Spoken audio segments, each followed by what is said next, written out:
दोस्तों, स्वागत है आपका एचआर स्टेनो क्लासेस में।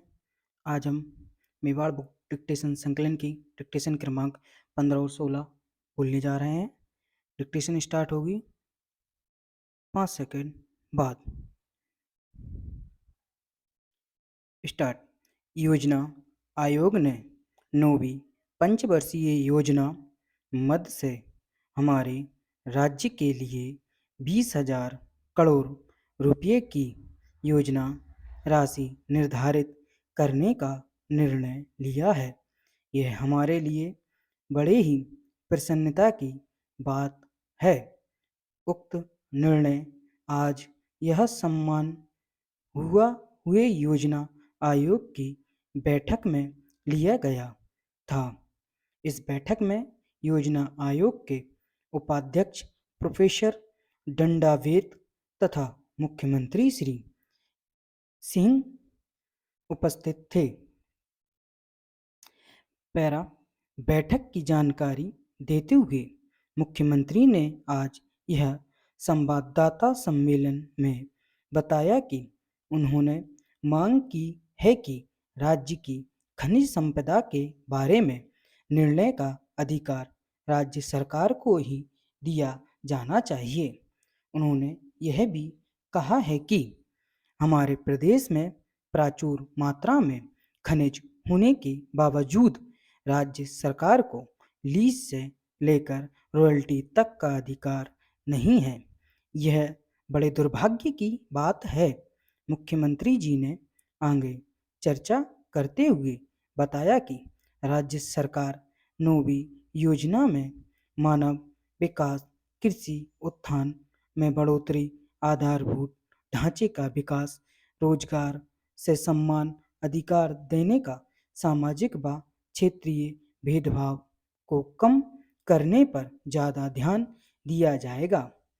यह भी कहा कि कृषि उत्थान बढ़ाने के लिए राज्य सरकार ने विशेष योजना तैयार कर ली हैं। इसके लिए सबसे पहले बड़े और मध्य स्तर की सिंचाई परियोजना निर्माण का काम पूरा किया जाएगा। इसके अलावा ऊर्जा, दूर संचार, सड़क, पुल एवं आवास निर्माण क्षेत्र में निजी पूंजी निवेशकों को बढ़ावा दिया जाएगा। पैरा। रोजगार के अतिरिक्त साधन जुटाने के लिए बंजर भूमि विकास आदि जैसी योजनाओं भी राज्य सरकार ने बनाई हैं। मुख्यमंत्री ने कहा कहा जहां तक हो सके विकास प्रक्रिया में जनता की भागीदारी पूरी तरह से सुनिश्चित हो। इस दृष्टि से ही सभी योजनाएं बनाई जा रही हैं। मुख्यमंत्री जी ने अंत में यह भी बताया कि सामाजिक उत्थान के लिए स्थानीय संस्थाओं को मजबूत करने की दिशा में विकेंद्रीकरण किया जाएगा। पैरा। अमेरिका में यदि 3 वर्ष पुराना एक अभ्रजन कानून की समयावधि के विस्तार नहीं किया गया तो भारतीयों को और पाकिस्तानी मूल के हजारों अप्रवासी कभी भी यह वैधानिक दर्जा प्राप्त नहीं कर सकेंगे।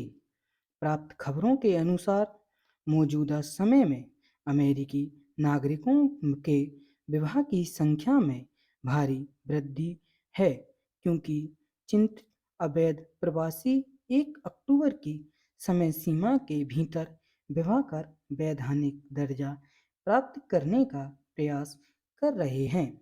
अमेरिकी अप्रवास और प्राकृतिकरण सेवा के अनुसार अक्टूबर 1996 तक देश में 50 लाख अवैध उत्प्रवासी थे। उनमें से 33,000 भारतीय हैं और 31,000 पाकिस्तानी शामिल हैं। अमेरिकी कांग्रेस ने यदि मौजूदा कानून की समय अवधि को आगे नहीं बढ़ाया तो उन अवैध अप्रवासियों का भविष्य उधर से लटक जाएगा। यहाँ तक मैं समझता हूँ कि अमेरिकी कांग्रेस इस कानून की समयावधि को आगे नहीं बढ़ाएगा, क्योंकि इस कानून के तहत अवैध उत्प्रवासी जुर्माना देकर अपनी दर्जे को बदल सकते हैं। उधर चीन ने कहा है कि अब तक पश्चिम का वर्चस्व राजनीतिक दबाव कायम रहेगा तब तक वह अपने सैन्य आधुनिकीकरण के कार्यक्रम में कोई ढील नहीं देगा। चीन का मानना है कि पश्चिम में तेजी से हो रहे तकनीकी परिवर्तन भी हमारे समक्ष चुनौती भरे हैं। चीन के रक्षा मंत्री ने कहा है कि देश का सुदृढ़ और आधुनिकीकरण बनाया जाए ताकि हम किसी भी स्थिति से निपटने में सक्षम हो सकें। स्टॉप। दोस्तों, ये थी हमारी आज की डिक्टेशन। आप प्रैक्टिस कीजिए और आप हो सके जितना हिंदी की गलतियों को सुधारिए, क्योंकि ट्रांसलेट आपसे हो जाता है लेकिन हिंदी की गलतियाँ बहुत आपको डिस्टर्ब कर देती हैं। तो आप जितना हो सके अपनी हिंदी की गलतियों पर ध्यान दीजिए। मात्रा, बिंदु, डैश, जितना जो कुछ हो सके आप अपनी हिंदी की गलतियों को सुधारिए, जिससे आपकी स्पीड और इंक्रीज होगी।